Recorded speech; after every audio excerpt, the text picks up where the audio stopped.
नमस्कार। सभी 12 राशियों के जितने भी दर्शक और हमारे भाई हैं, सबका बहुत बहुत स्वागत, धन्यवाद। आज हम चर्चा कर रहे हैं युद्ध के हालात से संबंध। कौन कौन से ग्रह हैं आप देख रहे हैं यहाँ पर। ऑपरेशन सिंदूर और नवग्रहों की हकीकत क्या है और कब तक कौन सा ग्रह क्या बिहेव कर रहा है और क्या हो सकता है, ये एक्सपेक्टेशन किसी की नहीं रही होगी जो आज चल रही है। और इस हकीकत को जानना, हकीकत मतलब असलियत। मैं कल से देख रहा हूं बहुत से टीवी चैनल्स के जो भाई लोग हैं, जब समाचार पढ़ते हैं इतने जोर जोर से चिल्लाते हैं, बम बोले ये फट गया, बम ये हो गया, ऐसा लगता है जैसे उनके सिर के ऊपर ही बम फट रहा है। इतना पैनिक करने की जरूरत नहीं है। बिल्कुल सरलता से पहले ग्रहों की स्थिति को समझिए। और भारत एक बहुत सशक्त राष्ट्र है और विश्व के अंदर गिनी चुनी सेनाओं में से भारतीय थल सेना बहुत बड़े पराक्रम वाली सेना है। याद रखना, आपको प्राउड होना चाहिए इस बात पर। और आप लोग ये नहीं समझना, क्योंकि मेरा जो जीवन है इसके साथ रहा है, मेरा अटैचमेंट है, यूं ही झूठी प्रशंसा नहीं करता कोई, हम हकीकत को जानते हैं। बात करते हैं हम इस ऑपरेशन सिंदूर की। सिंदूर शब्द क्यों आया और सिंदूर का कलर कैसा है? लाल। और मंगल ग्रह भी लाल है। ये लाल मंगल, ये मंगल ग्रह बहुत भारी पड़ रहा है। किसके ऊपर? पाकिस्तान के ऊपर। और पराक्रम किसको दे रहा है? भारत को। हम धीरे धीरे इन सब ग्रहों की चर्चा करेंगे। आपको याद होगा ऑपरेशन हुआ 6 तारीख से शुरू, और कारण इसका जो बीज है, बीज क्यों बोया, अंकुरित हुआ, बोया गया किसके द्वारा? पाकिस्तान के द्वारा पहलगाम हमला कारण बना। और ये 22 अप्रैल से स्थिति बनी।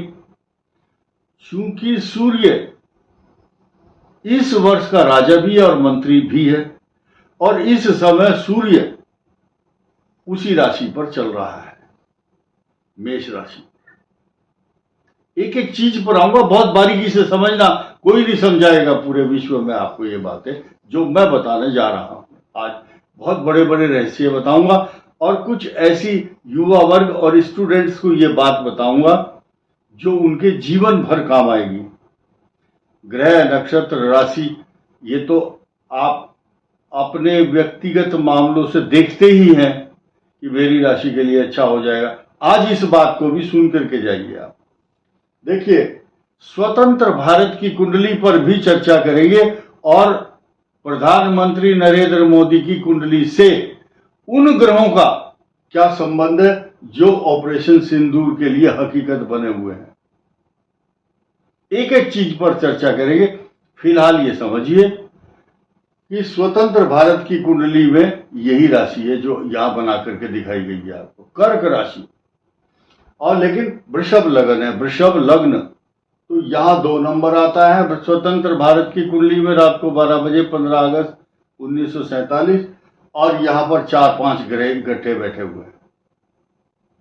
और शत्रु राशि में बृहस्पति भी है यहां पर।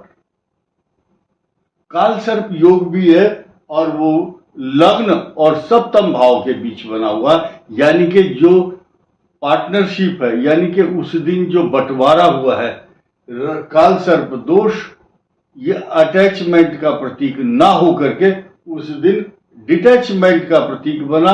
और 2 हिस्सों में 2-3 जो भी नेता रहे हों जिनकी महत्वाकांक्षा थी कि हम तो अलग हो जाएंगे, मैं लंबी बहस में नहीं पढ़ना चाहता। और अंग्रेजों का डिवाइड एंड रूल की जो पॉलिसी है, वो यहां ऐसे ऐसे बीज बोकर के गए हैं जो बहुत बड़े घातक होंगे भविष्य में आगे चल करके। वो बीज धीरे धीरे पल्लवित और पुष्पित हो रहे हैं, सींचा जा रहा है उनको। मैं नाम नहीं लेना चाहूंगा, बहुत बड़े बड़े बुद्धिजीवी हैं इस देश में, वो बोल सकते हैं, हम नहीं बोल पाएंगे। खैर, अब हम इस बात पर चर्चा करेंगे कि 11 ये जो सूर्य है, सूर्य उच्च राशि में है, मेष राशि में है, और इसी ये जो आग जलाई है, शुरुआत की है लड़ाई की, इसका दोषी सीधे सीधे पाकिस्तान है। और स्वयं की आत्मरक्षा में जो व्यक्ति नहीं लड़ता वो भी कायर कहलाता, इसलिए ये लड़ाई शुरू हुई है। लेकिन एक चीज याद रखो, यहां विश्व का हर वो आदमी उस पंक्ति में खड़ा है जिनके लिए ये लाइन है जो मैं बता रहा हूं। सबसे बड़ा योद्धा वह होता है इस संसार में जो किसी भी युद्ध को जीत लेता है, लेकिन उससे भी बड़ा योद्धा वह होता है जो युद्ध होने ही नहीं देता। अब आइए बात करते हैं ग्रह कौन सा कब बदल रहा है।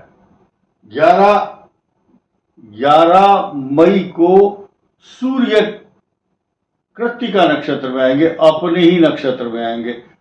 इस वर्ष का राजा सूर्य, इस वर्ष का राजा मंत्री। शुरू के दिन कहा था हमने कि इस वर्ष परस्पर दो देशों के बीच में सांड जैसे लड़ते हैं, सांड, बड़े बड़े शेर की तरह से, वो सींग से लड़ते हैं, सींग मारते हैं एक दूसरे को। उन्मत्त बैल, शास्त्रों में वर्णन आया, उन्मत्त बैल के समान लड़ते हैं। तो वो स्थिति इस साल रहेगी। लेकिन अब 11 तारीख से 14 मई तक सूर्य का यहां रहना, और इसका स्वामी यहां से चतुर्थ भाव में। ठीक 11 से 14 तारीख की स्थिति बहुत अच्छी नहीं है। उसके बाद 14 से 18 तारीख तक, 18 को राहु का और मंगल का जो षडाष्टक योग बनेगा, it may be create so many problems in universe, पूरे विश्व के अंदर, ग्लोबल लेवल पर, कहीं भूकंप, कहीं बाढ़, कहीं झगड़ा, कहीं तबाही तथा तूफान, आगजनी, जन आंदोलन, ब्लड शेड, हिंसा और जेनोसाइड, नरसंहार, अग्नि तत्व, मिसाइलें तथा पता नहीं कितने उपद्रव होंगे, प्राकृतिक भी होंगे और मैन मेड भी होंगे, मनुष्य के द्वारा। इस सृष्टि के अंदर इन ग्रहों के जो कॉम्बिनेशन है उनको समझिए। 11 से 14 तक सूर्य का अपने ही नक्षत्र पर रहना, और 14 से 14 तारीख को बृहस्पति ग्रह का मंगल के नक्षत्र से, ध्यान देना दोबारा, मंगल के नक्षत्र के ऊपर ट्रांजिट करना और शत्रु राशि में प्रवेश करना, शत्रु राशि में प्रवेश करना। सीधे सीधे मंगल का षडाष्टक योग, ये बहुत अच्छी स्थिति नहीं है 18 मई को।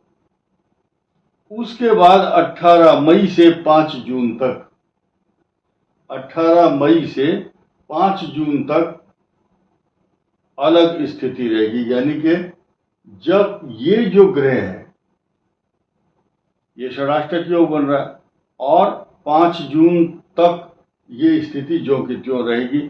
6 जून को मंगल का केतु के साथ संयोग होना, और केतु सूर्य की राशि में है जो कि कट्टर शत्रु है।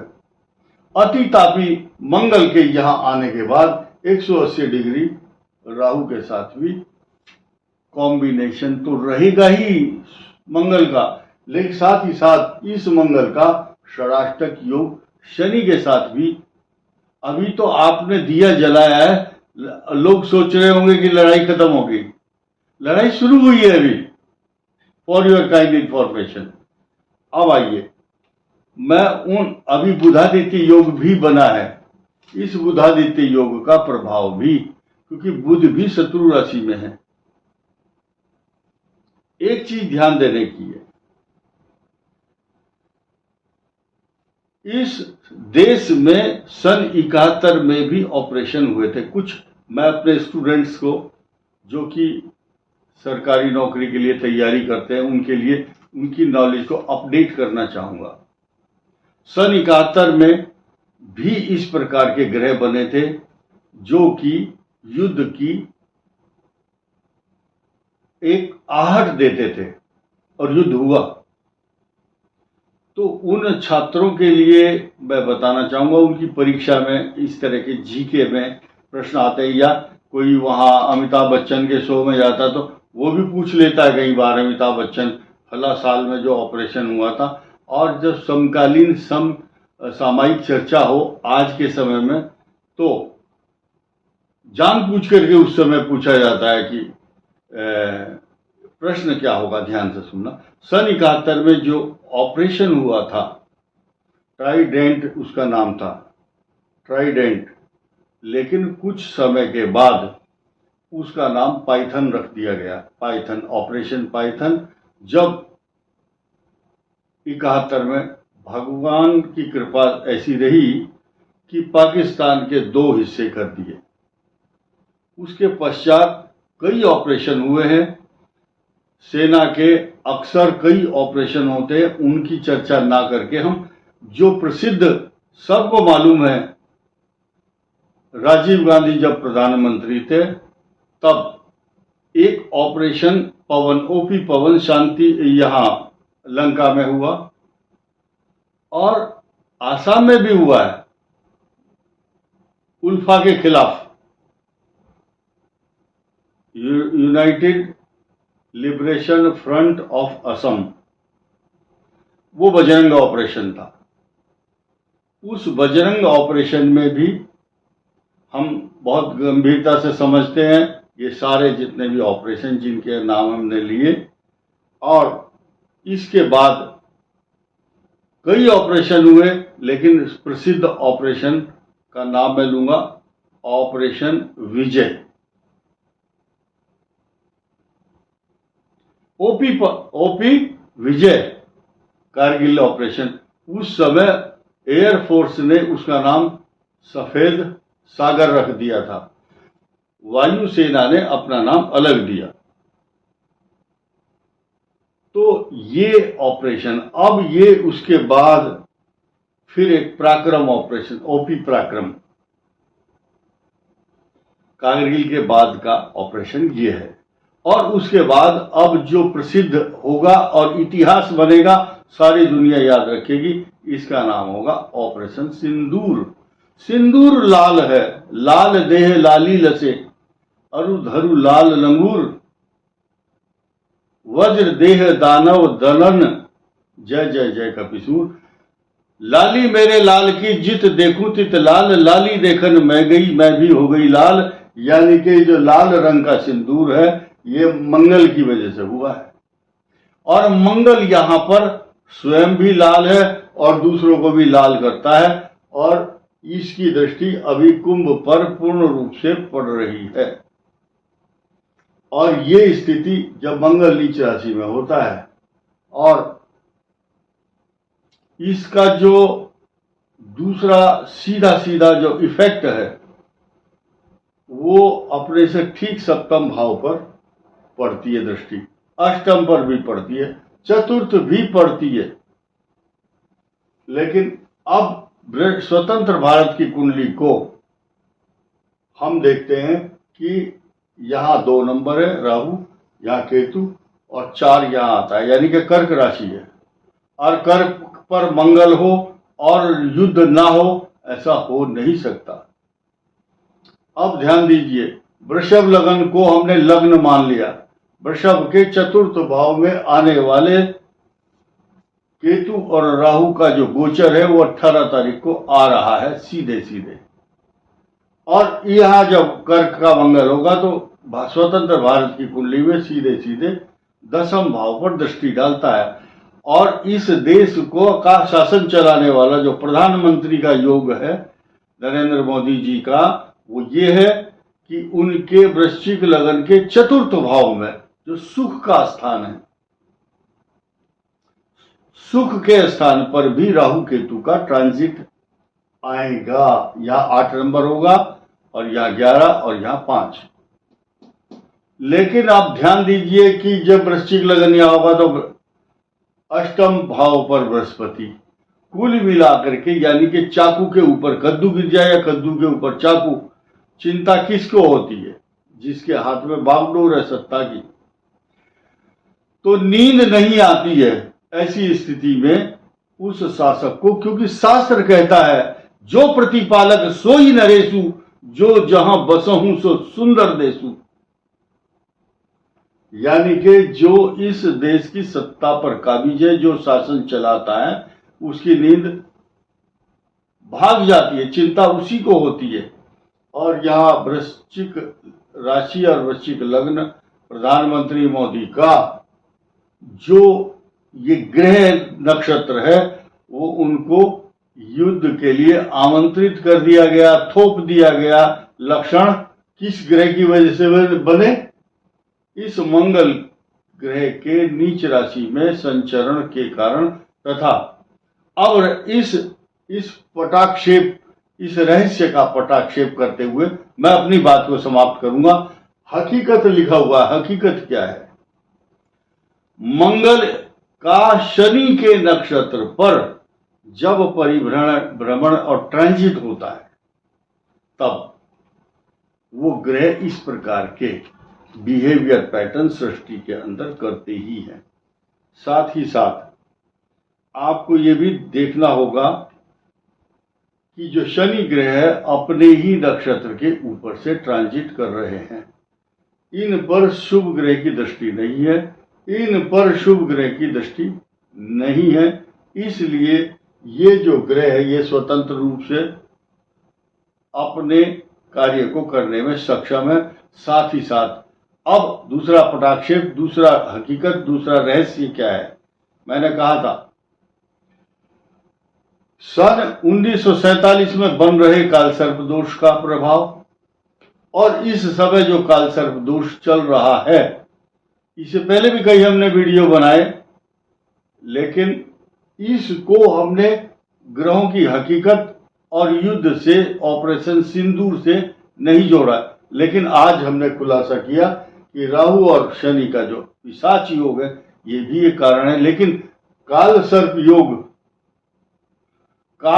योग अभी हटने वाला नहीं है, और इसके जो परिणाम हैं, पाकिस्तान 3 हिस्सों में बंट सकता है, ऐसा ग्रह नक्षत्र भी बता रहे हैं। और भारत की स्थिति खराब क्यों नहीं होगी? ज्यादा खराब नहीं होगी। देखिए, जब लड़ना होता है तो गुस्सा तो जिसको आता है उसका भी खून फूकता है, एनर्जी तो हमारी भी नष्ट है। लेकिन इस स्थिति में जिसका जो नुकसान है वो पाकिस्तान का नुकसान होगा, क्योंकि भारत एक सशक्त और मजबूत और देवताओं की कृपा इसके ऊपर आदि अनादि काल से बनी हुई है। इस वीडियो में इतना ही। धन्यवाद, नमस्कार।